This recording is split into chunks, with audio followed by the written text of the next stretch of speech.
मुख्यमंत्र्यांचे आणि मंत्रिपदाचे काय सांगणार आहे? महायुतीमध्ये कुठेही घमासान नाही.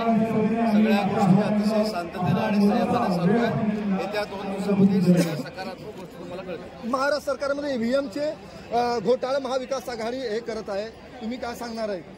एखादा पराभव झाल्यानंतर त्याचं सगळं कापर ईव्हीएमवर फोडणं हा महाविकास आघाडीचा उद्योग आहे. त्यांच्या जागा जिथं निवडून आल्या तिथं ईव्हीएममध्ये प्रॉब्लेम नव्हता, पण आमच्या जागा जिथं निवडून आल्या तिथं ईव्हीएममध्ये प्रॉब्लेम आहे असं त्यांचं म्हणणं आहे. त्यांनी योग्य ठिकाणी अर्ज केलेले आहेत, त्यांना योग्य तो न्याय मिळेल. शरद पवारांनी मी सांगितलेले आहे की ईव्हीएममध्ये मशीनमध्ये प्रॉब्लेम आहे आणि महाराष्ट्रामध्ये दोघा जागांमध्ये बरोबर वोटिंग झालेली आहे. मला असं वाटतं की या सगळ्या बाबतीमध्ये मागणी केलेली आहे. निवडणूक आयोगानं त्यांना चर्चेला बोलवलेलं आहे, त्याचा योग्य तो निर्णय. बांगलादेशी हिंदू ते अत्याचार साधूंचे अत्याचार होत आहे. बांगलादेशीमध्ये हिंदू आणि साधूंचे अत्याचार होत आहे, काय सांगणार? त्याच्यामध्ये मी माहिती घेतो आणि असं तुमच्या माहितीनुसार होत असेल तर ते योग्य नाही. हा निवडणूक अंधेरीकरांनी हातात घेतली होती. गेले 2 महिन्यापासून अंधेरीकर घरी घरी मध्ये जाऊन प्रचार करत होते आणि भूतोन भविष्य म्हणजे एवढ्या वर्षात गेला 25-30 वर्षाचा मला अनुभव आहे.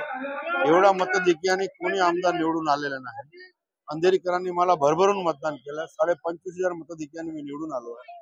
अंधेरीकरांचा विजय आहे आणि तुम्हाला दिसतंय प्रत्येक अंधेरीकर हा आमदार झाला आहे आणि आजपासून हा जबाबदारी माझ्यावर वाढलेली आहे. अंधेरीची सेवा करू. महाराष्ट्र महायुतीचे सरकार आलेलं आहे.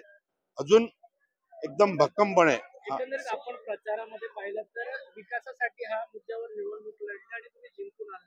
कशा असेल तुमच्या समोरचा चॅलेंज काय? मला वाटत नाही अंधेरीमध्ये काय चॅलेंज आहे. गेल्या 10 वर्षात अंधेरीत ते काम झालेलं नाही.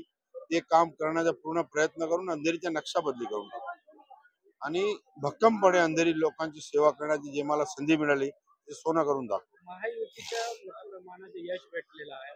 तुमच्या नजर मुख्यमंत्री आता ते आमच्या पक्षासाठी ठरवतात. ते मी एक लहान कार्यकर्ता आहे, एक आमदार आहे, पण हा सगळं आमच्या दिल्लीचे नेते माननीय मुख्यमंत्री एकनाथराव शिंदेजी, देवेंद्रजी, अजितदादा हे बसून ठरवतात आणि महायुती सरकाराला हा आमच्यासाठी मोठी गोष्ट.